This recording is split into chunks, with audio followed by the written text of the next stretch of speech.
to Rob and to Mark and to the community here for inviting me to come and share with you, I suppose, a few musings that I have been working on for the past several years. Musings that have come from my own experience of ministry. And so I understand the topic is the future of the church and the church of the future. So there's nothing intimidating about talking about that at all. But I do want to share with you some thoughts that I've had about it. And as Rob said, I come from the Roman Catholic tradition. I'm an associate pastor at St. Teresa's Parish. I'm a member of the Redemptorist religious order that staffs that parish. And I'm a hospital chaplain at the Health Sciences. And in my spare time, I'm trying to work through a doctorate in ministry. Because, you have to have a project.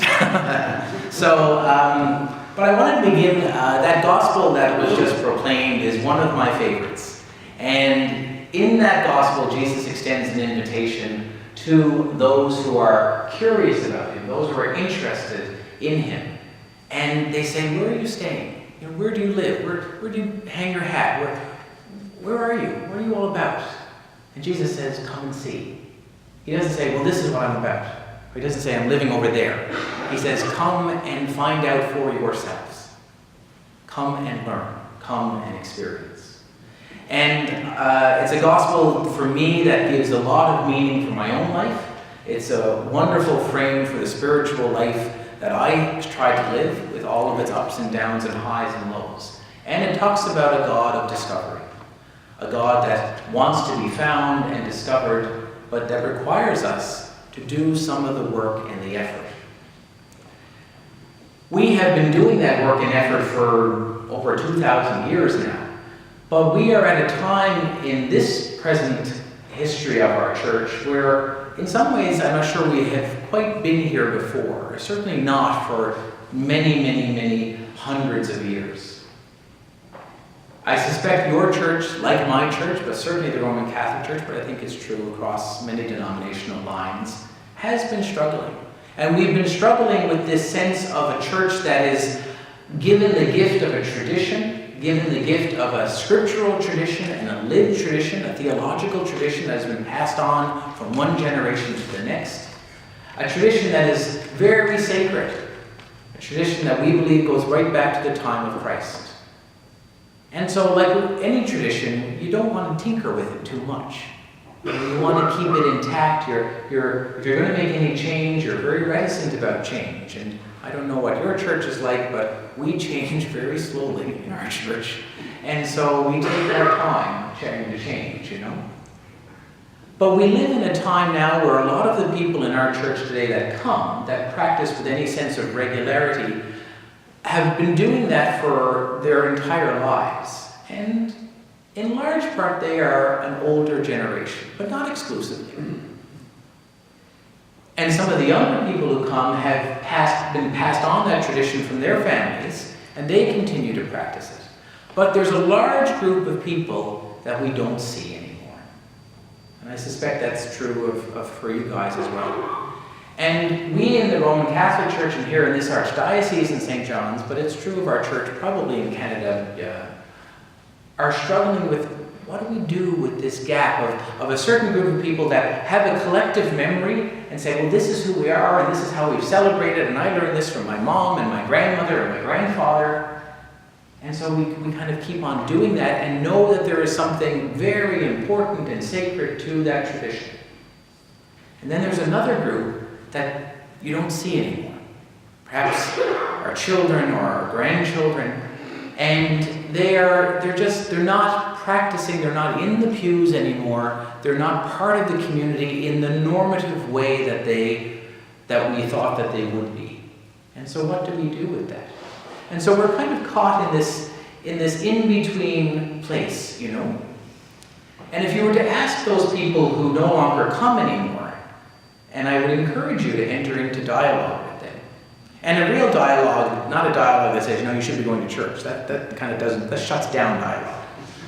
But the better kind of dialogue is to say, tell me why what I'm about doesn't interest you anymore. And then listen. And so as you know, we live in a time and in our culture when so much is being questioned. So we question institutions. So many of our institutions have been found to be fragile and have let us down in many ways, and certainly the church is one of them. And so there's been a loss there, a loss of confidence, a loss of just one of those pillars, or those pillars are not what we thought they were, you know. There is also a questioning. We're better educated now. You know, this is the most educated generation right now than any other time in our history. And so we know a lot more about the world and how it works and what problems are. And so we now ask questions. We ask, is there a God? Whereas other generations wouldn't dare ask that question. If you did, then you were lined up in the confessional to Father so-and-so to say you had a doubt, you know. But now we ask that question, and legitimately so. Turn on the news. It doesn't take much of a stretch to wonder, is there a God today, when you see what's happening on our TV screens and our computer screens. And so there are people that are seeking and searching and learning. We are, though, if you talk to that group that don't come anymore, we say if you ask them, well, how would you describe yourself? Well, they often say, I'm spiritual, but not religious. And if you tease that out a little bit more to say, well, what does that mean? What they're really saying is, I'm not so much into the institution. I'm not so much into the structure, into the liturgy, into the rules and the rubrics. That's how they define religion, you know, the building and all of those things, and the sanctuary, and what happens up here versus what happens out here. But they are interested in meaning making. They are interested in God and what God means and could be. They are interested in asking questions and in being in places where they can ask their questions. There's no judgment, there's no harshness, there is an openness. And they're into friendships, they're into good relationships, they're into social justice, and to making a difference in their community. Those are all solid Christian values, whether people recognize it or not. Those are gospel values, whether they recognize it or not. And so this is the world in which we live right now. And in my work in ministry, and I'm sure my colleagues would agree, and I'm sure you would agree too, even though it's been changing, and our culture has changed, our context has changed, the spiritual hunger is very strong. It remains. People are looking for meaning in their lives, just as much now, perhaps even more so now, than they were, because the ways that we framed our world and our understanding, well, they're all more fragile now. We don't quite know anymore. One small example, there was a time when you knew that if you had a job, you would retire from that job and you would have a pension. Like that was, we got to that point, and you could plan your life on that.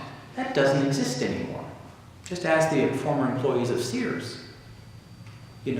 That's a radical one example of how much we have changed and how our life now is much more uncertain and much more scary, and they don't know what's going to happen. Even when I graduated from a university, you kind of knew that if you had a university degree, yeah, you were pretty set for life. Now, I had a Bachelor of Arts in Religion and Philosophy, so I already knew right away. I thought, okay, we're not going to make $1 million here in this degree.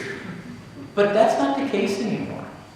Young people today know that they're probably going to go through 2, 3, maybe 4 careers before they finally get to retirement. So already that's changed from your own experience. So everything is changing, and we live in a time of change. What does a church look like in this time of change? There's a branch of theology called contextual theology. It's a really interesting element of theology to study.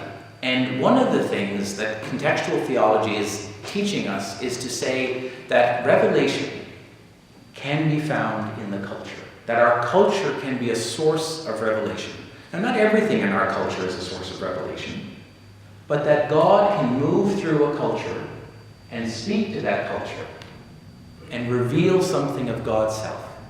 And reveal something of God's self in a way that is relevant to the time and the place and the culture that it's in. So the question is, what does the future of the church look like? Or what does a church of the future look like?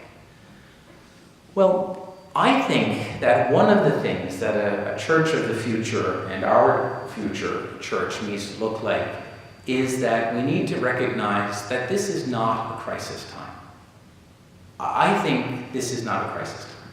I think that kind of language just, heightens our anxiety, and goodness knows we don't need any more anxiety now. But if you look through church history, the church has always been in the midst of changing times. Our own church community has experienced tremendous change through the Reformation and other things, and yet we are still here. And there's a very solid argument to say that in that very divisive time, that is the Holy Spirit at one point calling the people of God to greater accountability. Perhaps we went in some directions that created a lot more harm, but that's our way.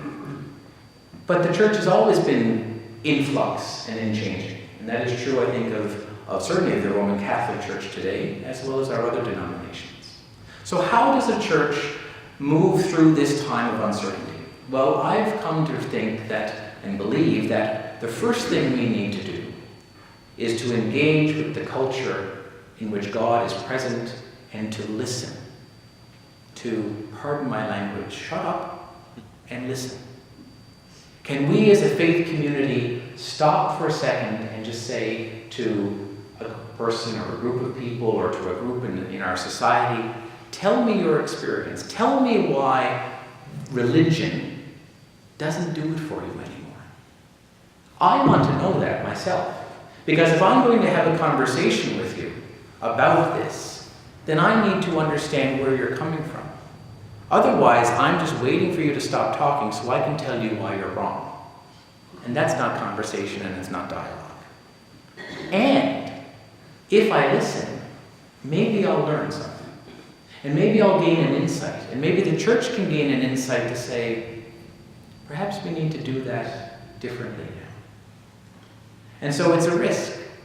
And that's going to be a real challenge for our church to kind of let go of its sense of, well, I know what's right and what's true. I have a deposit of faith. I mean, we're not getting rid of that. But let go of that just enough to allow some openness and to say, well, maybe I don't understand it all fully. And maybe there's something